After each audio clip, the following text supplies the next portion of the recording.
নমস্কার, আমি অমল সরকার দ্য ওয়ালে আপনাদের স্বাগত। আজ আমাদের বিষয় আধারে অন্ধকার।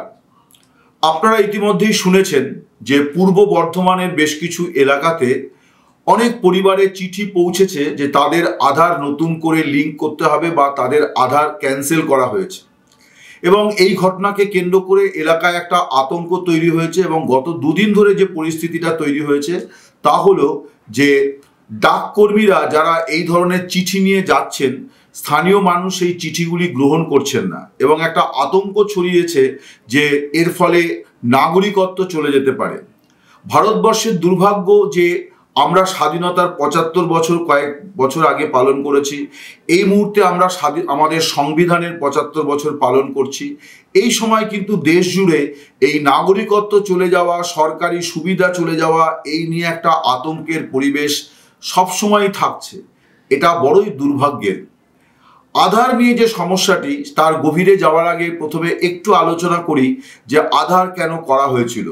২০০৯ সালে যখন ভারত সরকার, তৎকালীন ইউপিএ সরকার এরকম একটি কার্ড চালু করার কথা বলে, তখন কিন্তু ধারণাটি ছিল ইনক্লুশনের, অর্থাৎ গোটা দেশবাসীর একটা নাম্বার থাকবে এবং সরকারের কাছে সেই পরিচয়গুলো প্রত্যেক মানুষের তারা তালিকাভুক্ত থাকবেন এবং প্রত্যেকের কাছে একটা পরিচয়পত্র থাকবে।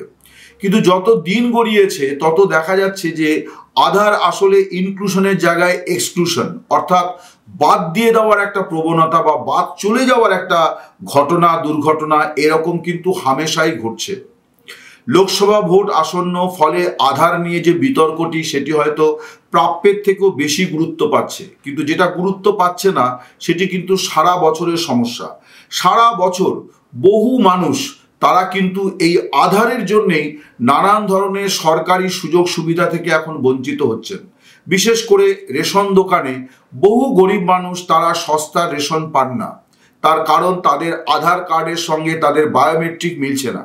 রেশন দোকানদার তাদের বলছে যে বায়োমেট্রিক না মিললে আমি রেশন দেব না। সেই রেশন, অর্থাৎ ওই পরিবারের জন্য বরাদ্দ চাল গম কোথায় যাচ্ছে সরকার তার খবর রাখে কিনা আমরা জানি না। কিন্তু রেশন কার্ড হোল্ডাররা অনেকেই কিন্তু রেশন পাচ্ছেন না। এরকম ঘটনা একটু এলাকায় কান পাতলেই জানা যায় যে আপনার সহনাগরিক কেউ না কেউ এই ধরনের সমস্যায় ভুগছেন। অনেকেই আছেন প্রাপ্য পেনশন মান্থলি ঠিক সময়ে পাচ্ছেন না, তার কারণ ব্যাংক বলছে আপনার আধার ডিলিংকড হয়ে গিয়েছে, আধার আবার নতুন করে লিঙ্ক আপ করাতে হবে। এবার এই লিঙ্ক আপ করাতে গিয়ে একটা বড় সমস্যা, যেটা আমার মনে হয় যে ভারতবর্ষের যারা পরিকল্পনা করেছিলেন তারা এই দিকটি কখনোই মাথায় রাখেননি, যে আধারের যে বায়োমেট্রিক, অর্থাৎ চোখের তারার ছবি নেওয়া এবং আঙুলের ছাপ, এই আঙুলের ছাপ নেওয়া নিয়ে কিন্তু একটা বড় ধরনের সমস্যা তৈরি হয়েছে। বিশেষ করে শ্রমজীবী মানুষ যারা লোকের বাড়িতে কাজ করেন, বাসন মাজেন, যে মহিলারা যারা হাতুড়ি পেটান, এমনকি যারা কলম পেশি জীবিকা যাদের, তাদের অনেকেরই কিন্তু আঙুলের ছাপে নানান ধরনের সমস্যা হচ্ছে। এবং একটা বয়সের পর সব মানুষেরই কম বেশি আঙুলের ছাপে সমস্যা হয়। ভারত সরকার এই বিষয়টি কোনোদিনই সেইভাবে গুরুত্ব দিয়ে বিবেচনা করেছে বলে মনে হয় না। যদিও বিকল্পের কথা বলা আছে যে ওয়ান টাইম ওটিপি, যেটাকে বলা হয় ওয়ান টাইম পাসওয়ার্ড, সেই ওয়ান টাইম পাসওয়ার্ড দিয়ে আবার আধারকে লিঙ্ক আপ করার ব্যবস্থা আছে। কিন্তু আমরা যদি এই যে জায়গাগুলিতে মানুষ এই ধরনের সমস্যায় পড়ছেন সেখানে একবার উকি মারি, তাহলে দেখা যাবে যে সেখানে কিন্তু এত সহজে সমস্যার সমাধান হচ্ছে না।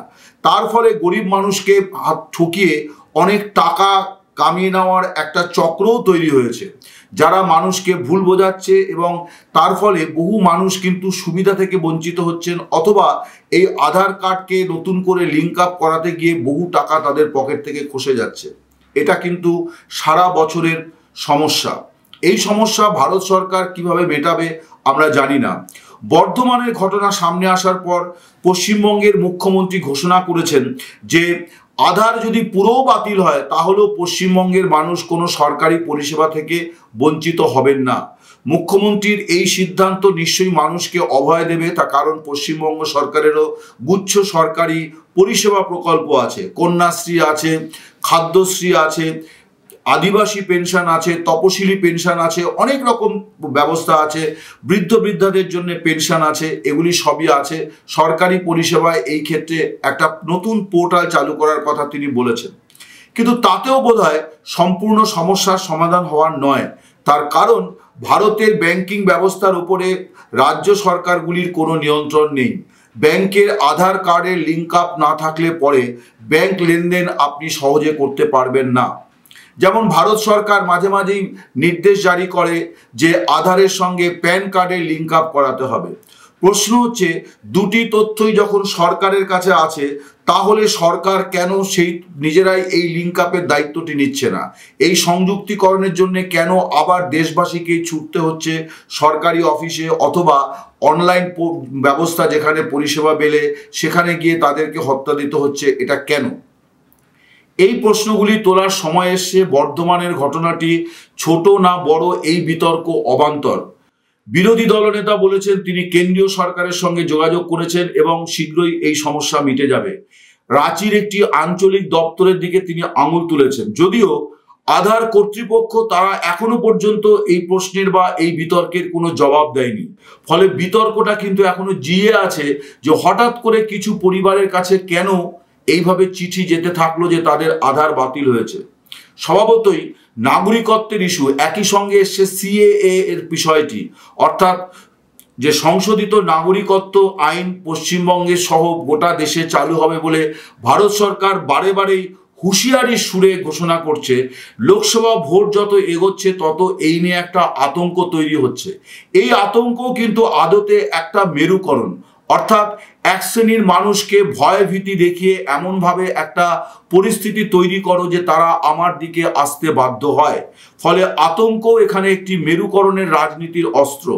কারণ আমরা দেখেছি যে গত 5 বছর ধরেই আজ হবে, কাল হবে, পরশু হবে, তরশু হবে এই বলে কিন্তু এই সিএএ বা সংশোধিত নাগরিকত্ব আইন নিয়ে কেন্দ্রীয় নেতাদের মুখে আমরা কথা শুনে আসছি।